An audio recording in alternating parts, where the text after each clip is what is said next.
Аяқ қан тамырларының кеңеюі, яғни варикоз, ұзақ уақыт бойы жүретін созылмалы ауру, әсіресе әйел адамдарда пайда болатын бұл ауру аяқтың сүйкімін алатыны рас. Олай болса, одан сақтанудың пайда болған жағдайда онымен күресу жолдарын білген артық болмас. Сіздермен бірге дертке дау арнасы. Достар, біздің арнаны 72% адамдар арнаға тіркелусіз қарайды екен.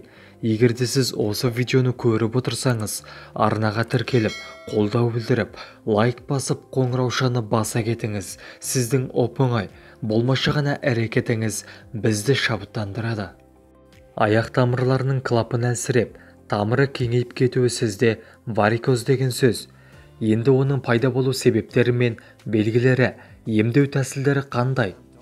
Ауру тамырдың қызаруы, олардағы қан мөлшерінің көбеюі, пигментацияның бұзылуы, түрлі түйіндердің пайда болуы сияқты белгілерден білінеді. Оның пайда болу себептері бірнешеу, кейде ауру ешқандай да айқын себептері шығады. Бұл жағдай әдетте генетикамен байланысты, яғни отбасындағы жақын туыстарда болса, тұқым қуалауы әбден мүмкін. Екіншісі, жүкті әйелдерде жиі кездеседі, себебі аяқтарына артық салмақ түседі. Гормоналдық жағдайда варикоздың себебіне айналады. Оның ішінде гормоналдық препараттарды оңды-солды ішу жағдайда асқындыра түседі. Төртіншіден, қан тамырларының патологиясында аяқтың жиі сынуы кезінде ауру байқалуы әбден мүмкін. Варикоз сипатына қарай кезеңдер бойынша жіктеледі. Оның әрқайсысына бөлек диагноз қойылады. Белгілері де бөлек болады. Сәйкесінше емдеу әдісі таңдалады. Бірінші кезеңде аяқ тамырлары айтарлықтай байқалмайды, сәл ғана қызарады. Дерт екінші кезеңге өткенде тамыр терінің бетіне шығып көрініп тұрады, саусақпен басса сезіледі.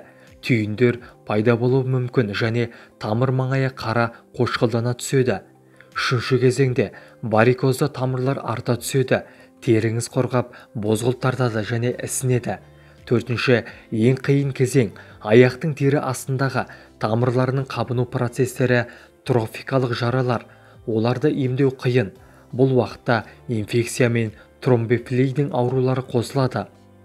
Зақымдалған тамыр ультрадыбыстық дуплексті және триплексті сканерлеу арқылы зерттеледі. Емдеу шараларына келсек, алғашқы кезеңде де серпімді шұлықтар кию жеткілікті, ал асқынған жағдайда хирургиялық емдеуге тура келеді. Атап айтқанда, кішкентай тамырлы жұлдызшаларды алып тастау үшін склеротерапия және үлкен тамырларға флебектомия қолданылады. Сонымен қатар лазерлік коагуляция, радиожөлік амбляция үлкен тамырларда дәнекерлеуге көмектеседі. Гормоналды бұзылулар қанның ұюын арттырады. Аяқтардағы тамырлардың икемділігін төмендете түседі. Артық салмақ, жүктілік немесе ауыр заттарды көтеру аяққа жүктемені арттыра түседі. Сонымен бірге аз қимыл қозғалыста аяқтағы тамырлардың кеңеюіне әкелуі әбден мүмкін. Аяқты қысатын аяқ киім кимеген жөн. Әрине, күнделікті қарбаласпен уақыт бола қоймайтыны рас. Дегенмен де бір сәт аяқтарыңызды созып, демалдырып алған дұрыс. Білеуленген тамырды хирургиялық жолмен алдыруға асықпаңыз. Оны үйде емдеп жазуға да болады. Ол үшін төмендегі кеңестерді іс жүзінде жасап көріңіз. Кез келген дәріхананың сөресінен табылатын алма сірке суынан 1-2 тамшы 1 стақан жылы суға араластырып, таңертең аш қарынға ішесіз. Бұл сіздің ағзаңызда А және В, С дәрумендермен қамтиды. Қан тамырлардың саулығын арттырады әрі теріңізді тегістейді. Үйіңіздегі қалың қоя гүлі де сіздің дертіңізге дауа болады. Ол үшін гүл мен спиртті бірдей көлемде алып араластырыңыз. Дайын болған тұнбамен білеуленген тамырды сүртіңіз. Емді 1 ай бойы жүргізесіз. Көк қызанақтың да кереметі мол. Ол үшін қызанақты езіп, білеуленген тамырға жағасыз. Сыртынан қағаз қойып, жұқа матамен орап қойыңыз. Шамамен 30-40 минуттан соң компрессті аласыз. Осылайша үзбей 2 апта жүргізсеңіз, ем нәтижесін береді. 2 ас қасық қалақайда 250 грамм, қайнаған суға салып тұндырасыз. Тұнба салқындаған соң сүзіп алып, жарты стаканнан ішесіз. Емді күніне 3 рет жүргізу керек.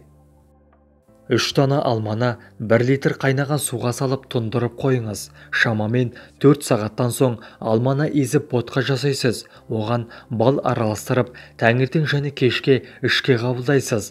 Алма тұнбаны қан тамырларыңыздың саулығын арттырады. Жасыл грек жаңғағы білеуленген тамырға керемет ем екенін екінің бірі білмес. Оны дайындау үшін жаңғақты ыдысқа саласыз. Үстіне зәйтүн майын қойып, 6 апта бойы тұндырып қойыңыз. Ыдысты күн тимейтін жерге қоюды ұмытпаңыз. Белгіленген уақыттан соң дайын болған тұнбамен күнде жатар алдында аяғыңызды сүртесіз. Орташа көлемдегі картопты үккіштен өткізіңіз. Оны варикоз шыққан жерге жағып, сыртынан дәкемен орап қоясыз. Осылайша таңға дейін жатасыз. Таңертең компрессті алып, аяғыңызды жылы сумен шаясыз. 250 грамм сарымсақты қабығынан аршып, үгесіз. Сосын оны 350 грамм таза балмен араластырып, 2 аптадай тұндырып қоясыз. Белгіленген күннен соң тұнбаны алып, біраз қасықтан күніне 3 рет ішке қабылдайсыз. Емді 2 апта бойы үзбей жүргізсеңіз, ішкі ағзаларыңызды тазартасыз және варикоздан оңай құтыласыз. Ем болсын. Видеоны жақындарыңызбен және достарыңызбен бөлісіңіз. Келесі видеода кездескенше сау саламатта болайық. Ауырмаңыздар. Дендеріңіз сау болсын.